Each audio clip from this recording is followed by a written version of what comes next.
ladies and gentlemen of the press, and fellow Kenyans, in the life of any nation, a time comes when the people and their leaders must audit the progress made towards the attainment of the goals and prayers laid out at the founding of the nation. Abraham Lincoln said, and I quote, "If we could first know where we are and whither we are tending, we could then better judge what to do and how to do it." When such time comes, the leaders entrusted to secure the goals, in our case, justice, unity, peace, liberty, and prosperity for all, have a duty to reflect on their performance in the search for these hallowed goals. Such a time has come for Kenya.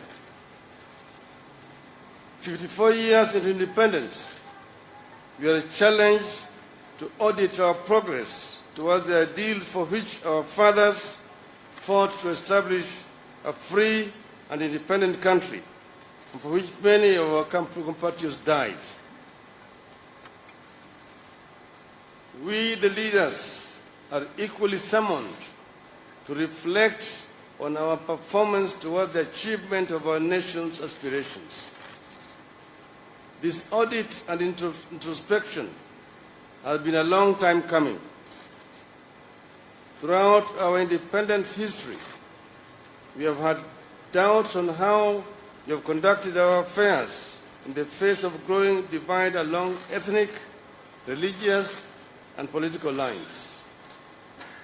Regrettably, we have responded to our challenges by mostly running away from them. We have moved from year to year, election to election, never pausing to deal with the challenges that our diversity was always going to pose to our efforts to create a prosperous and a united nation. Consequently, the ties that bind us are today under the severest of stress. Our diversity appears destined to be a curse to ourselves today and to our children tomorrow. In the past, we have given a lot of attention to institutional reforms in the hope that this could lift us to the next level of nationhood and make us a blessed land. 7.5 years ago, we gave to ourselves a new constitution. We put our faith in it as the instrument to revolutionize our nation. In this way and many other ways, we created some of the best hardware any country has ever possessed to engineer their affairs. We must be courageous enough to admit that it has not worked. It has failed because we are yet to upgrade our software. We have been pouring new wine into old wineskins. The gospel tells us that new wine needs new wineskins. The time has come for us to confront and resolve our differences. These differences are becoming too entrenched. No two Kenyans agree on the origins of the differences and what they portend. Millions of our children continue to be born and married into these differences. People are dying out of these differences. Many of these differences are already well entrenched in the third generation of Kenyans that are currently leaking into the fourth generation in primary and secondary schools. Yet in many instances, Kenyans cannot remember why and where they disagreed in the first place. As we fight ostensibly to save ourselves from each other, the reality is we need to save our children from ourselves. My brother and myself have therefore come together today to say this dissent stops here. We refuse to allow our diversity to kill our nation. We refuse to be the leaders under whose watch Kenya slid into a failed nation. This is a call to self-reflection. We have to look into ourselves and challenge our readiness to make the changes that will allow our institutional reforms to work. So long as we remain divided, acrimonious, selfish, and corrupt, no amount of institutional reform will better our lives. The reform process will become an exercise in diverting attention from our own failings and taking refuge in the blame game. We therefore seek your partnership in this initiative, fellow Kenyans.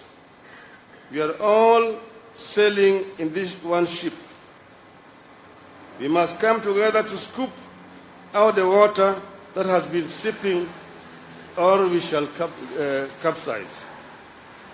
We have traveled too far to turn back. We would never make it back to the shore. Yet we can't make it to our destination either. Our only option is to come together and scoop out the waters of animosity that we have been pouring into the boat before we all sink. Once again, as Lincoln said, the result is not doubtful. We shall not fail. If we stand firm, we shall not fail. God bless Kenya. So, kwa Kiswahili tumekuja pamoja na ndugu yangu Uhuru Kenyatta. Tumeongea kwa kirefu na tumekubaliana ya kwamba tunataka kuunganisha Kenya iwe taifa moja.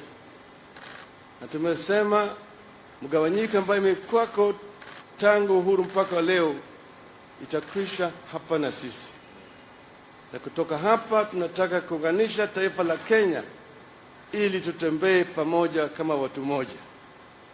Hiyo ndio sababu ya sisi kukuja pamoja hapa siku ya leo.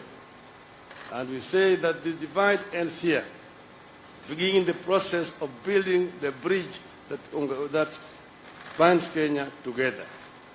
Yes, where we are. Sasa ndugu yangu wataongea.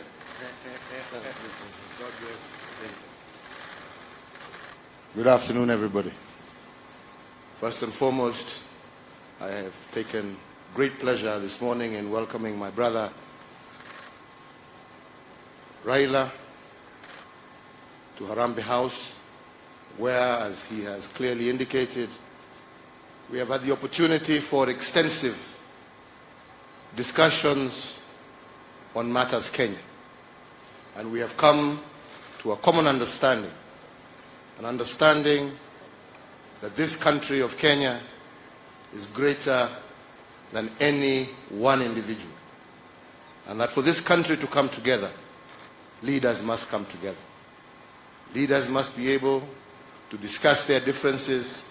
Leaders must be able to discuss freely and openly what ails our country, what is the reason and the cause for the ethnic divisions and frictions that we see across the country, that sometimes lead to even intercommunal conflicts, as we have seen in various parts of our country.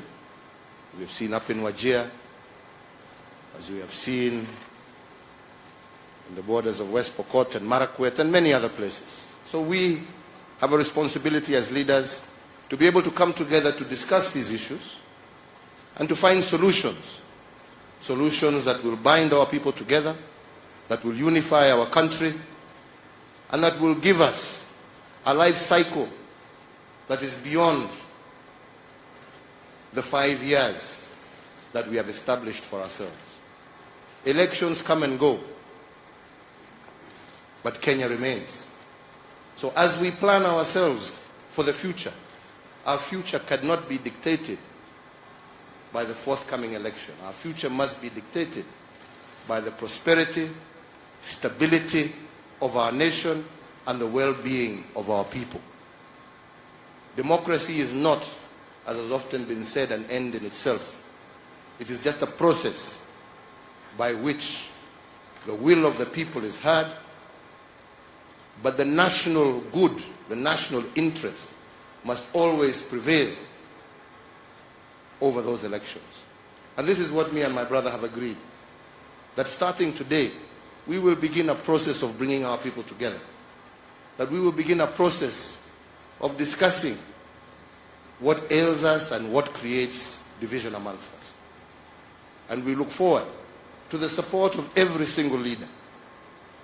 We look forward to the support of every single Kenyan so that we can build together a united, harmonious, stable nation where no individual feels left out or left behind.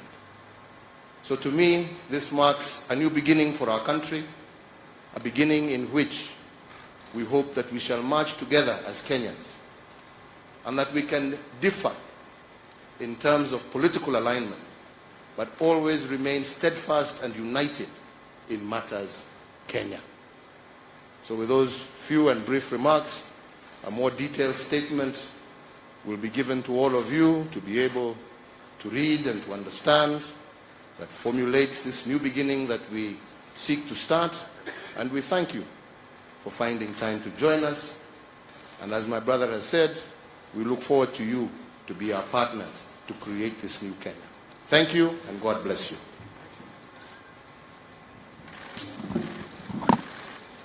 This way, sir. This way.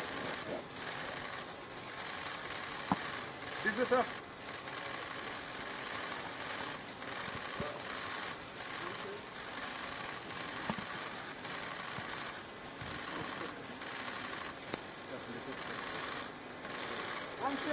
Handshake now. Handshake, please, this way. This way, this way, this way, sir. This way, sir. This way. Thank you, sir. Swat.